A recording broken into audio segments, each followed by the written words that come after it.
चलिए आज जो है हम एक्सरसाइज 1.1 का 1 नंबर का तीनों सवाल हम बता चुके हैं।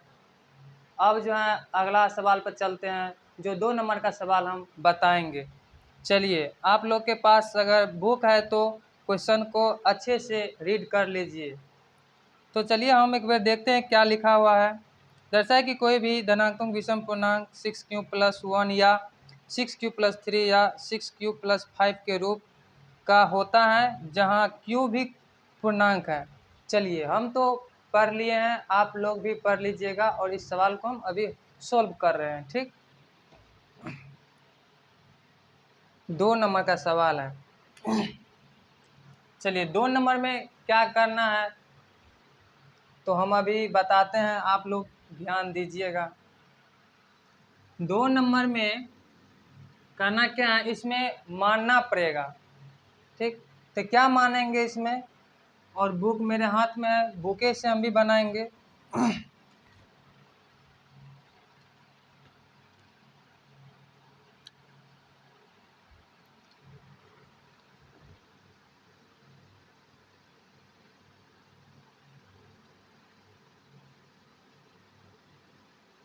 माना कि ए कोई धनात्मक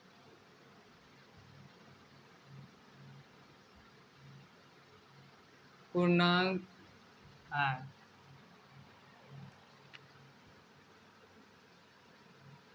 जहां क्यू भी कोई पूर्णांक है। ठीक, इसके बाद इसमें क्या करना है, चलिए इसके बाद हम बुक को रख दिए हैं। आप लोग क्या करना है इसमें, इसके बाद लिखना है प्रश्न अनुसार, या लिख दीजिए आप प्रश्न से, प्रश्न से। इसमें जो फार्मूला हम लिखाए थे वो फार्मूला लिख लीजिए, जो है यूक्लिड विभाजन वाला। यूक्लिड विभाजन एल्गोरिथम, इसका फार्मूला क्या होता है, a बराबर BQ+R। ठीक, इसके बाद क्या करना हम देखिए, इसमें मानेंगे पुनः माना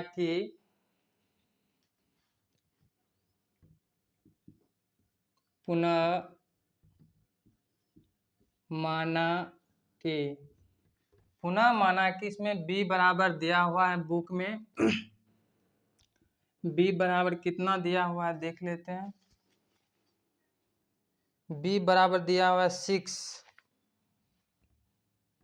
और r बराबर नहीं दिया है, तो 0 1 2 3 डॉट डॉट। वैसे तो हम 5 तक ले सकते हैं। चलिए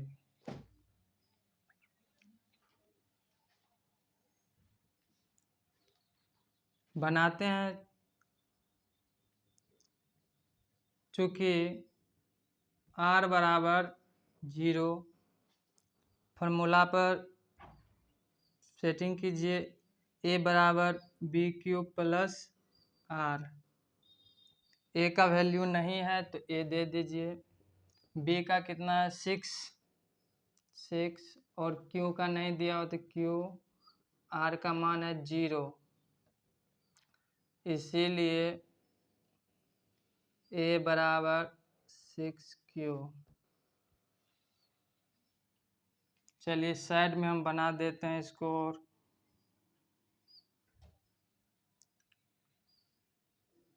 चूँकि r का मान 1, a बराबर होता है BQ+R।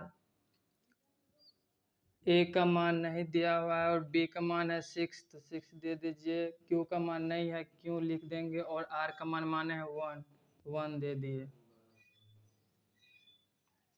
चलिए तो इसीलिए a बराबर 6³+1, चूँकि r बराबर 2, ये जो ले रहे हैं हम r बराबर 2 और 1, वो यहाँ से ले रहे हैं 1 0 1 2, तो 2 लिए हैं। तो मान लीजिए a का मान नहीं है और b का मान डायरेक्ट ले लीजिए। b का मान यहाँ दिया हुआ है 6, q का मान नहीं दिया हुआ फार्मूला से, यहाँ लिखे q का मान नहीं दिया हुआ तो लिख लीजिए q प्लस r का मान फार्मूला के अनुसार देखिए r का मान माने हैं 2, तो 2 दे दीजिए। तो इसीलिए a बराबर 6³+2। चलिए अगला, चूँकि r बराबर 3, उसी तरह से आप बार बार नहीं लिखना है, फार्मूला पर सेट करते जाइए और आगे की ओर बढ़ते जाइए। a का मान नहीं दिया हुआ है और b का मान 6 लिख दीजिए, q r का मान 3, और इसीलिए a बराबर 6³+3। उसके बाद फिर चूँकि r बराबर 4, a का मान नहीं दिया है, b का मान 6 है, q का मान नहीं है, r का मान 4 माने हैं। चलिए इसीलिए a बराबर 6³+4, चूँकि r बराबर 5, तो a बराबर 6³+5, इसीलिए a बराबर 6³+5। चलिए यहाँ नहीं आता, चलिए हम यहाँ पे लिख देते हैं। इससे आगे इसके बाद क्या करना है, इसके बाद लिखेंगे कुल धनात्मक पूर्णांक बराबर कुल धनात्मक पूर्णांक बराबर। चलिए कुल धनात्मक पूर्णांक बराबर आया है, यहाँ देख लीजिए 6q,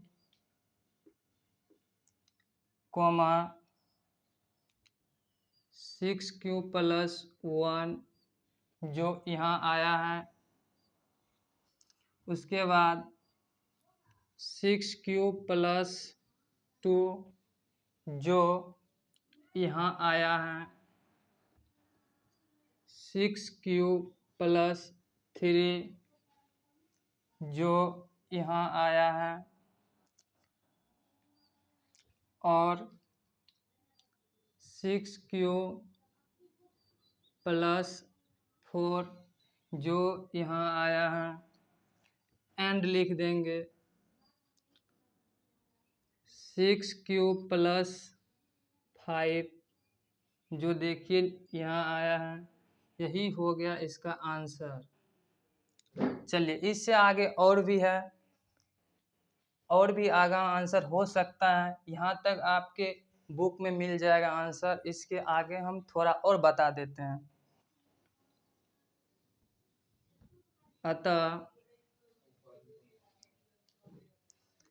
अतः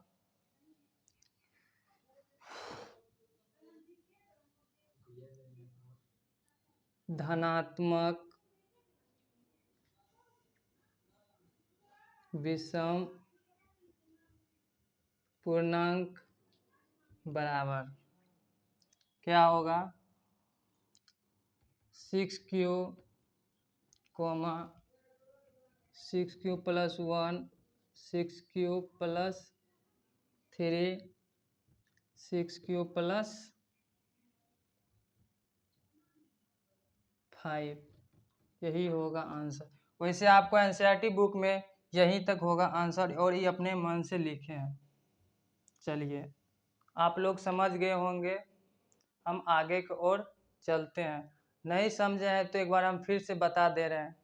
2 नंबर के सवाल में क्या करना है, सबसे पहले माना कि ए कोई धनात्मक पूर्णांक है।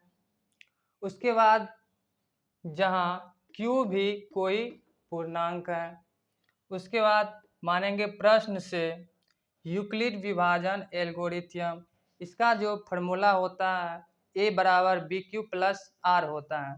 चलिए उसके बाद फिर मानेंगे, पुनः माना कि b बराबर 6, आर बराबर 0 1 2 3 4 5 तक लेंगे। उसके बाद फार्मूला पर सेटिंग करेंगे।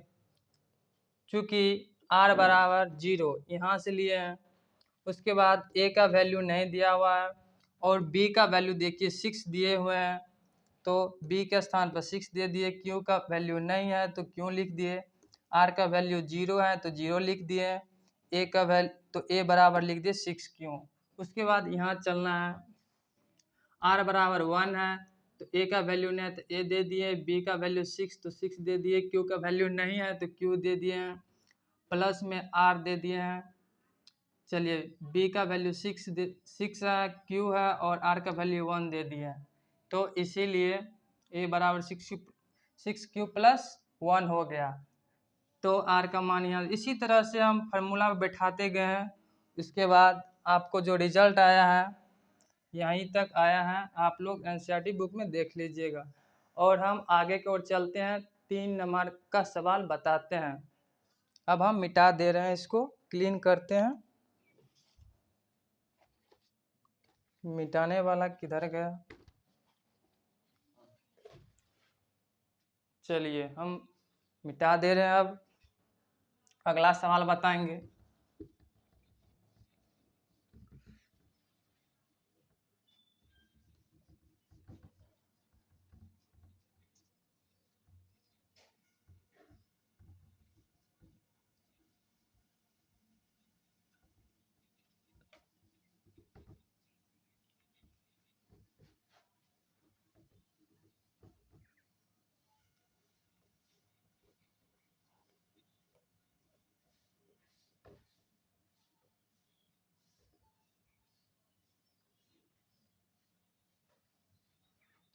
चलिए 3 नंबर का सवाल हम सॉल्व करते हैं।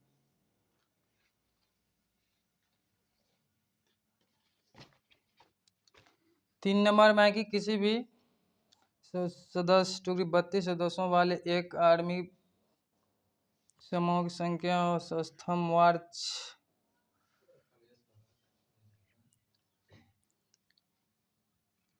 चलिए 3 नंबर का हम सवाल बताते हैं, आप लोग पढ़ लीजिएगा और हम बनाते हैं।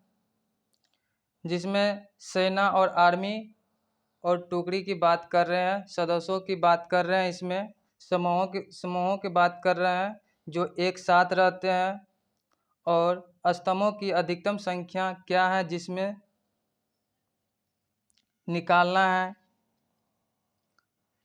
चलिए हम निकालते हैं। इसमें दिया हुआ है क्या? इसमें दिया हुआ है 616 सदस्यों, 616 और 32। चलिए इसको कैसे बनाएंगे, आप लोग को पहले भी हम बताए थे। सवाल को कैसे सॉल्व करेंगे, तो सॉल्व करने से पहले आप लोग को फार्मूला बताए थे, जो है यूक्लिड विभाजन एल्गोरिथम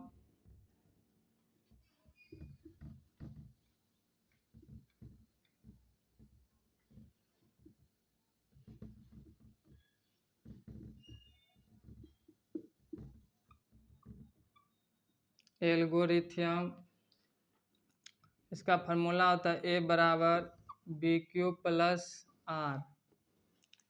चलिए इसी फार्मूला पर इसको सेट करना है, तो कैसे करेंगे? आप लोगों को बताए थे, जो छोटे संख्या से बड़े संख्या में भाग देने के लिए। तो दीजिए 616 भागा 32 दे दीजिए। तो भागा दीजिएगा तो भाग दीजिए एक मर्तबा में, तो यहाँ पे हो जाएगा कितना 32 और घटाइए 11 में से 2 गया 9 2 11 9।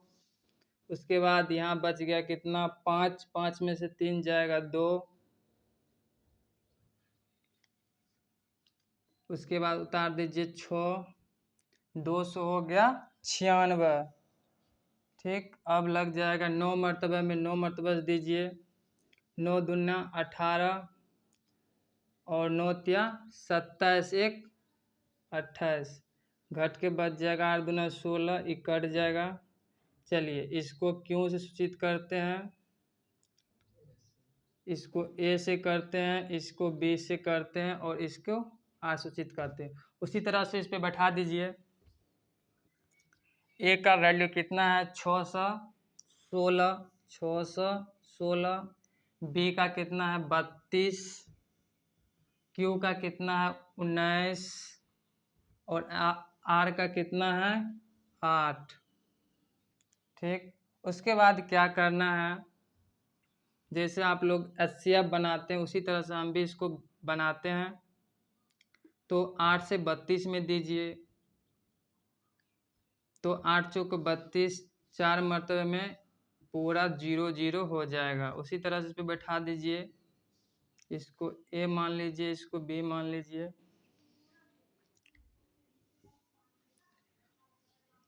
ए का वैल्यू कितना है 32 बराबर बी का कितना है 8 गुना क्यू का कितना है 4 प्लस आर का वैल्यू कितना है, आर का वैल्यू कितना है 0।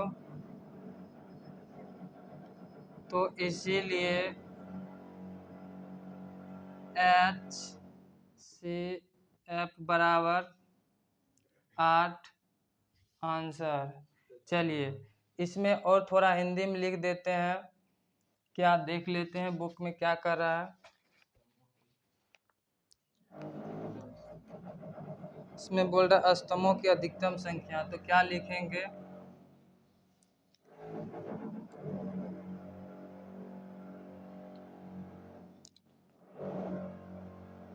स्तंभों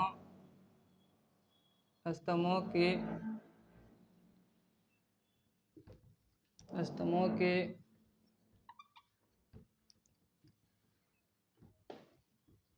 अधिकतम संख्या 8। चलिए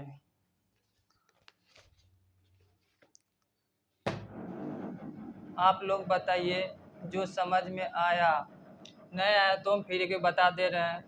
6 नंबर में जो हम 1 नंबर का सवाल बताए थे उसी तरह से हम 3 का भी बनाए हैं, जो 6 से 16 और 32 हैं। और सॉल्व इसको करें तो यूक्लिड विभाजन एल्गोरिथम का प्रयोग करके इस सवाल को हम लोग सॉल्व करेंगे, जिसका फार्मूला होता है a बराबर b³ प्लस r।